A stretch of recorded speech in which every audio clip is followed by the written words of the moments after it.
What is up, my trunk slaying friends? It's Wednesday. I don't have a funny hashtag for Wednesday. You missed out on me on Monday. Thought I'd give you all a break. It is Labor Day after all. You know, we're supposed to celebrate our workforce, so I figured I don't want to listen to Dean. But we are going to resume our regularly scheduled annoying of your earballs, starting with today. And we're going to talk about SLAs. First of all, just a brief and most generic of definitions possible. What is an SLA? An SLA is a service level agreement. That last word is super important. It means that it is a contractual agreement between you and your clients as to a level of service. Hey, it's in the name that you're going to provide. And typically there is an implication, if not explicitly written into your agreement, that there is some sort of credit or monetary value, some sort of recompense if you were to breach that service level agreement. And I think, generally speaking, most of us understand that version of an SLA. And of course, we've all seen this with our ISP or Microsoft or something. When they have downtime, you apply for your SLA credits and you get all 36 cents of your fractionalized SLAs because, well, that brings us to the first thing we're going to talk about. So we're going to talk first about the SLA clock, how long and over what period of time the SLA runs on and why that's really important and it has to be defined. But before I get into that, I want to bring up, why are we talking about this at all today? Well, we're talking about this a lot because I frequently see this word get used in our space on Reddit, on Discord, on LinkedIn, in actual conversations between vendors and MSPs, between MSPs and their clients, and everybody is kind of using it to mean different things, and most of the things it's being used for are wrong. It's important. And it's not important because it's one of those situations where Dean wants you to be technically correct and accurate, although I do want that for you. It's because it's one of those situations where if you don't define this properly, it will only benefit you negatively, which isn't a benefit at all. See what he did there?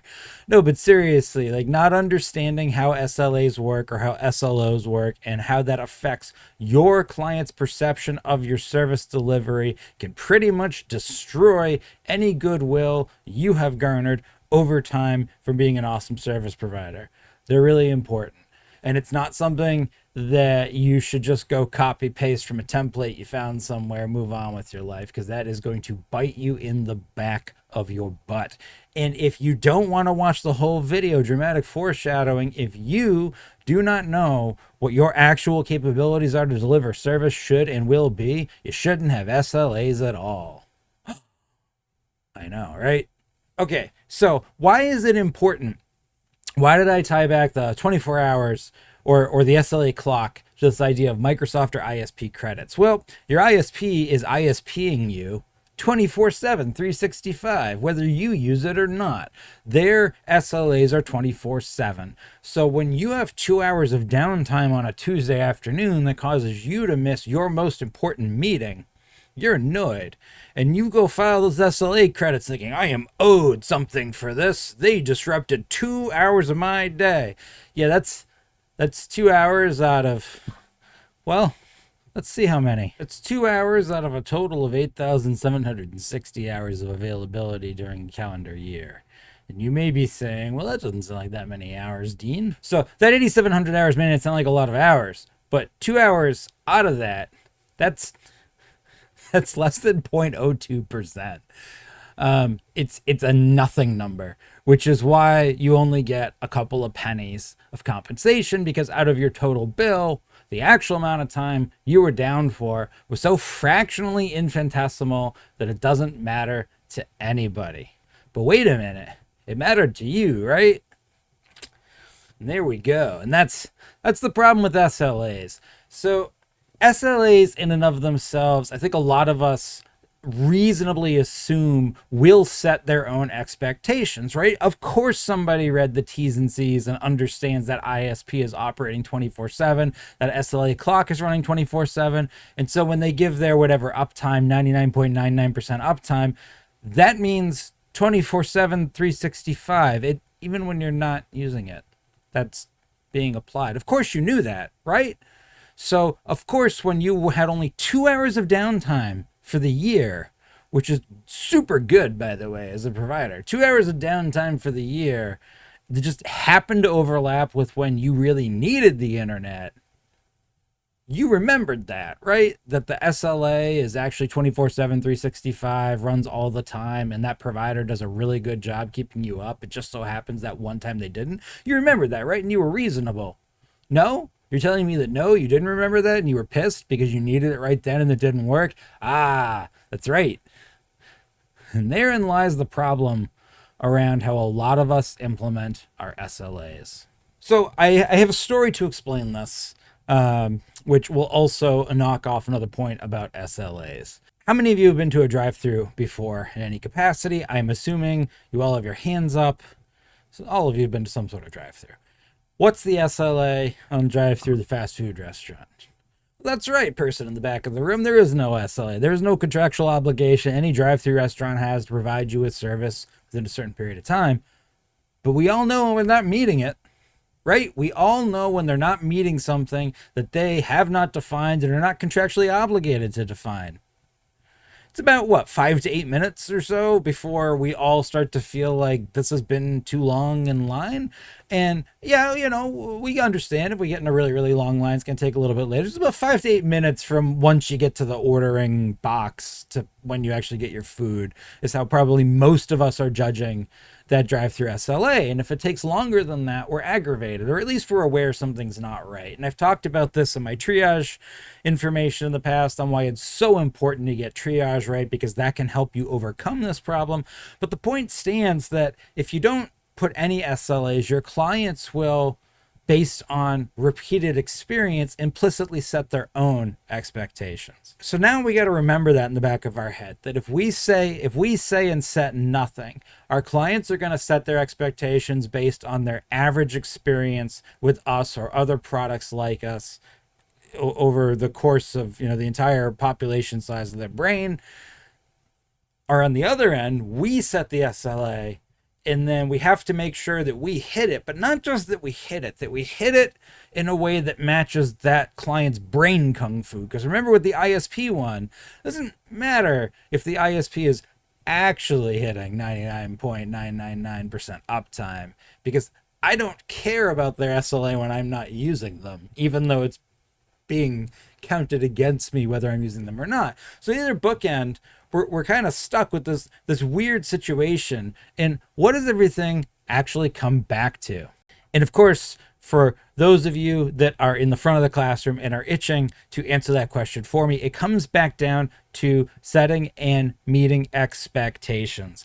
And that is important. There's a talk that I gave at, 𝗵𝒊𝒈. I'm giving it at IT Nation. I'm giving it at other places as well about operationalizing no. And it is around this idea that when you do something positive for a client, when you meet the SLA, there's a very, very small positive increase. If you think of like a running line, there's a very small positive increase. When you do something negative, like you miss the SLA, even by just a little bit, there's a dip. And that dip is always going to be bigger than the rise for the exact same behavior. So if you want to think of it in a completely silly way, if I offer you an ice cream cone, that will earn me +5 positivity points. If I don't offer you an ice cream cone, that will deduct +-50 negativity points. Always. That's how it works. And that's why it's super, super important in the concept of that talk to not say yes to stuff you can't deliver. Because if you say yes to things you can't deliver, you are going to end up having a dip. And you are better off saying no and not creating a dip than you are saying yes in the hopes that maybe you'll get a tiny bit of positive improvement. It's super important to set and maintain those expectations. So what does all of this have to do with SLAs? Well, quite simply, it has to do with that most of you not only aren't using the word right and don't have SLAs set up around the functional things you can control. How do I know this? Because most of you aren't using your PSAs properly to track tickets in real time, which is how the SLA timer is tracked in an MSP. So by definition, I know you're doing it wrong because you're not doing the things that would be trackable to do it right. And there's probably some of you that are doing it correctly. I'm not saying all of you are doing it wrong, but my guess would be if I challenge you to show me in your PSA how you're tracking SLAs, I could probably poke some holes, because this is a problem the entire industry has.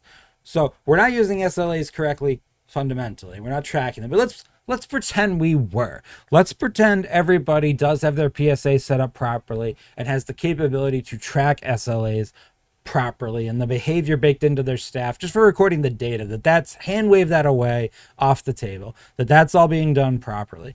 Well, then what are we left with? Well, the problem we're left with is we're using SLAs to define situations that they really shouldn't be used in. And when I get back to the whole expectation setting, if we go back to the example of that drive-through restaurant cannot control the supply and demand versus staffing. Yes, they can control their staffing, but they don't have the ability to actually control how many of us are going to eat at a given time in a given day. They have aggregate metrics they develop over a period of doing this, which will allow them to reasonably predict, but they can't actually say only 10 cars are allowed in for lunch. It's not a thing. And MSPs, neither can you. You can't do that either. We'll get back in a minute to why that's maybe not entirely true. But for now, you really can't control how many tickets your clients are going to report and how many emergencies you're going to have. On the flip side, we look at that ISP example. Well, yeah, the ISP has a lot of control over their systems, their data centers, their satellite links, and their equipment. A lot of control.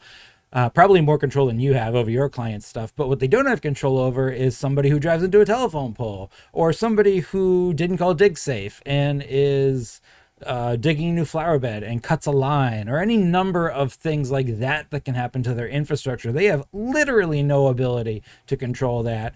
And so that behavior happens, and then their service is suddenly interrupted. It's not within their expectations or control. So on both ends of the spectrum and everything that falls in between, we have a lot of variables that we cannot manage or control that are going to affect our ability to deliver our SLAs. And so what that ends up meaning is that your SLAs have to be defined around what you can do and what you can reasonably control and what you can reasonably deliver. And well, that's just simply not how a lot of you are using them. You can't control how long it takes to resolve something. You can get better at it, but you can't control it. You can't control how often something is going to break. You can improve the conditions so it breaks less, but you can't control when it breaks. You can't control when one of your users pulls a layer 8 and just ruins an otherwise perfectly working system. You know, when they dig into the ground, they do the IT ticket version of trying to plant flowers and cut through a line. There's all these variables you have that are going to affect your ability to render appropriate service. And let's not forget, you have the same problem as that drive-through restaurant. You have a finite number of staff. So you cannot scale infinitely to respond to infinite demand. It's not a thing. You can't do it. Sorry. And in fact, unlike that drive-through restaurant, you are going to run into that issue a lot quicker because it takes you a lot longer to train and get your staff functional. So even if you had cash on hand where somehow you could hire staff on demand, they wouldn't be useful right away because they know for a fact your SOPs are not as dialed in as of and you do not have the playbook of how to MSP as well put together as a Wendy's or a Burger King does. So you don't have any of their advantages and you have all their problems.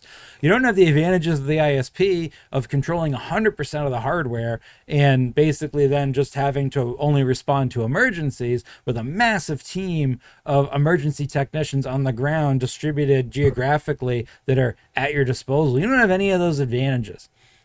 But yet MSPs, you're still treating your SLAs like you do.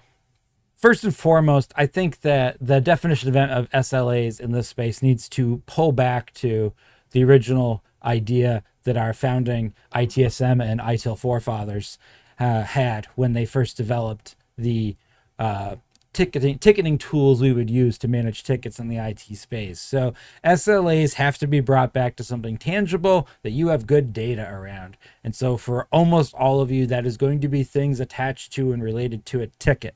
So right away, if you're one of those MSPs that says, I don't believe in tickets, well, you're shit out of luck. And that's a dumb stance anyways, but you need to have tickets. And those tickets need to be tracked, and they need to be tracked through the proper ticketing phases that align with ITSM SLA adherence. And you need to figure out a way, if you want to track SLAs for other stuff, you need to figure out a way on the back end to hammer that in so that it will functionally operate the same way a service ticket would. I'm not saying you have to tell your clients that, but you need that data, and you need that data to be entered the same way 100% of the way, because as we said before, you are not McDonald's. You do not have a perfectly dialed in playbook that's been scaled across hundreds of restaurants. You are not an ISP. You do not have a perfectly dialed in playbook on how to support 2 types of hardware that are all connected with the same wire that you own everywhere in your municipality. You don't have any of that.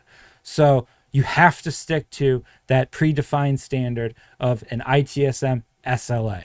Given that, and given that that type of SLA has a couple of defined steps, we have respond, plan, and resolution. Basically, all there is to it. We have something that we didn't know about that we respond to. We have something once we've responded to that we figure out how we're going to get in front of a functional human to get that ticket worked on. Then we work on the ticket, and then we close the ticket. That is how your SLA clock works at an MSP. And even if you kludge other elements to fall into that system, that is still the math you're operating with.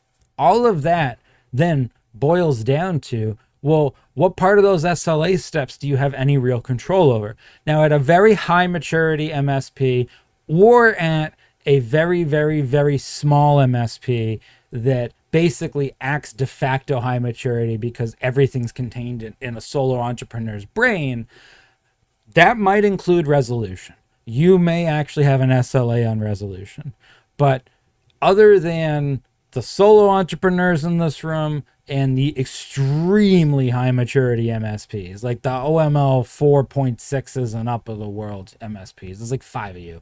Other than those people, you get out of the room. For everybody else, which is literally everybody else, for everyone else, you cannot have an SLA around resolutions.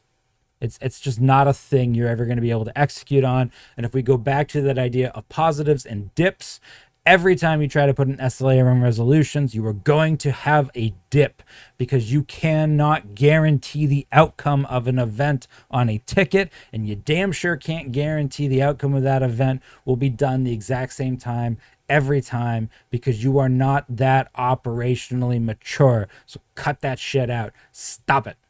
Don't have an SLA around resolutions. You cannot guarantee your resolution. You can't even promise that it's fixable, right? In the SLA, if it says that all tickets will be resolved in 2 hours or less, and Timmy took apart his printer, and there's gears everywhere, that's not gonna be resolved in 2 hours, even if your resolution is simply to go buy a new one. It will not be resolved in 2 hours. That's an SLA breach, and now you have a net detractive experience. Why even put yourself in it? And if you're saying, oh, well, I could articulate that to my client, and I have that written into my contract. We already established your clients can't and don't read, so they're not gonna read what was in your contract, and that for damn sure isn't going to be a continuing positive interaction. I could see that happening once or twice a year where you have that conversation, but that cannot be your go-to for every single ticket. No SLAs around resolutions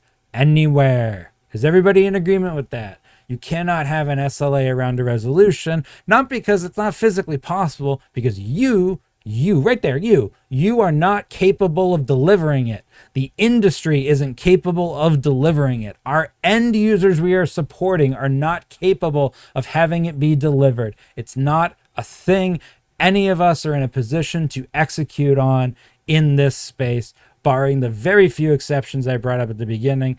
And in that case, I just think it's dumb, because why put yourself in that position for the handful of times it's going to happen anyways? So what are we left with? What are we going to put an SLA on? I mean, basically telling me SLAs are garbage and I shouldn't have them. You need to put SLAs on the stuff that you can reasonably control. And what can you reasonably control? You can reasonably control how quickly you respond to being notified about something and how quickly you put that into your process to have somebody that has a brain in their head be able to render technical value. You have control over that. So what that means is I think your MSP SLA should really be around however you want to package up the concept of a response time. And a response time is not just your ticket's automated system saying, hey, we got your ticket, although that absolutely is part of it. But that is not what I am talking about. I am talking about how long does it take when you are notified about something for you to have an intelligent, wonderful human from your staff start handling that situation and rendering technical value where the client is aware of it. How soon can you get to that? That, my friends, is what your SLA needs to be at your MSP. That can be broken down into respond and plan. It could be just respond. I'm a fan of mushing the two together and calling both of that your response time, whatever. And new to respond is triage, and that should take 15 to 12 minutes. Average should take less if you're trying to be good at this, if anybody cared. So that whole response concept of how soon can I actually get a person who can render technical value working on this issue so the client is aware of it, that's what your SLA should be on. Not how soon can the dispatcher or some first call resolution team's going to work off a script be able to just say, hey, we got your ticket, did you try turning it off and turning it on again? That might be part of your response. That doesn't count. It's not the whole response. Because if that's your whole response, then, well, we all know one or two big mega MSPs that tried to go national where that was their model, and we all love them because we get tons of clients from them. So don't be that. Don't be, back to my ice cream example earlier, don't be the type that are like, here's your empty cone, hold on to this while we go prep your ice cream, and then I stand there for 30 minutes with an empty cone waiting for you. Don't be that guy. Nobody wants that. So where did all of this long, unfunny, boring video bring us? Well, it brought us down to response. How quickly can we respond to a situation where we are able to render value in a way the client is aware of? That should be your SLA. And you might be saying, I like it. That makes sense to me. Sold. 30 minutes. Except, no, it's not. And that's what's important. Because remember we talked about earlier, your SLA needs to be, it is a contractual obligation. Every time you miss it, even if no one makes a stink about it, every time you miss it, that is a dip. And the dips count way more than the times you hit it, which eventually is a straight line because that's your job. You're supposed to hit it. So I'm not going to give you a medal every time you do your job, but I am damn sure going to get mad every time you miss the podium. And so that ends up meaning that if your SLAs aren't skewed heavily in your favor, if your SLAs are not designed to represent the average actuality of what support will look like at your company, they are a lie. They're a lie. It might be a well-intentioned lie. It might be something that you wish you could do, but if you can't actually do it, then it's not real. And your clients will pick up on that. And your clients will not want to be your clients. And you will be better served at that point having no SLA than having an SLA you can't meet. Now, why do some people need to hear that? Besides the fact that a lot of you set wildly unrealistic SLAs that you absolutely cannot meet. And if you don't believe me, find me literally anyone. Just find me somebody running a service business in this space and show me their SLAs and give me 30 minutes to tell you how they absolutely can't meet it, and we'll blow that apart in 2 seconds because this is an endemic problem across the entire space. But more importantly, do you really even need to have that SLA at all? The video is getting long. I'll continue this in another video, but the sort of closing thoughts around that. There's this other thing, the cousin of the SLA. It's called the SLO, Service Level Objective. And the difference between an SLA and an SLO is an SLA goes in your contract, right? I can go to the ISP and I can get my 63 cent credit for having 2 hours of downtime on a Tuesday. An SLO is not in the contract. No one is contractually obligated to receive or give anything because it was or wasn't met. It is, however, a commitment that you make to your clients of an objective you're trying to hit. And I think in a lot of cases, for a lot of you, your SLAs should be SLOs. You don't put it in the MSA, although you can still publish it and tell your clients about it. Maybe you don't publish it at all. Maybe you just track it internally and let your clients know what your performance is on it. But I think in a lot of cases, for a lot of you, that's the solution, to have an SLO. But that's really just a Band-Aid on the actual problem here, which we'll talk about in another video. And that actual problem is a complete lack of understanding between availability and capacity. And we confuse those two metrics, much like a lot of people will confuse bandwidth and speed. And they're very important to understand when you're putting together a service desk, so that you don't put yourself in that situation where you're actually continuously failing to meet SLAs that you tried to adhere to. And before I leave you, I know there's a handful of you that are thinking, if not actually speaking to your microphone, which is weird because you do know I can't hear you. I hope you know I can't hear you, unless you yell really, really, really loud in the southeastern Massachusetts area, and then I might hear you. Certain percentage of you are saying, but Dean, I have to offer this or I can't close new business. We'll unpack that in a future video as well, but to those people, that is functionally the same argument as competing on price. I know it won't help any of you that feel that way, but you're wrong, and you're wrong with extra steps. In fact, trying to have a better SLA because you think that will help you win more business, besides the fact that, as we already established, might be inadvertent, you are lying. So you are literally, your value proposition is now, I lie to people because I have good intentions that I know I can't execute on, which that's pretty fucking shitty if you're doing that. And if you think that it's okay because that isn't your intentions, that's even worse. That's even worse. And we've had a lot of terrible things happen in humanity with that kind of thinking. And I am absolutely comparing you over-promising your SLAs you know you can't deliver to try and win a deal, to terrible things that other people have done in the past. Yes, I am hyper-inflating that analogy because that's how ridiculous it is. But more importantly, imagine if you were the first provider in a sales setting that could explain why your SLAs weren't crazy and why they were actually as slow as they were, and how much thought went into it, and how other providers around you that are offering much faster SLAs can't really guarantee them.